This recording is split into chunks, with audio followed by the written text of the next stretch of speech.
மாந்தர்கள் கேளுங்கள் இந்த பெருநன்மை சத்தியத்தை. கேட்டு நீங்கள் வாழ்ந்திட கேடும் பெருந்துக்கமும் உங்களுக்கில்லை. கேட்டிடுங்கள்.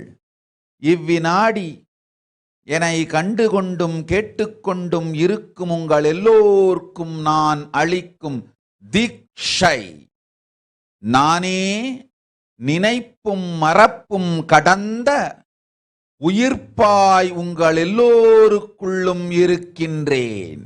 பரமசிவோகம் பரமசிவோகம்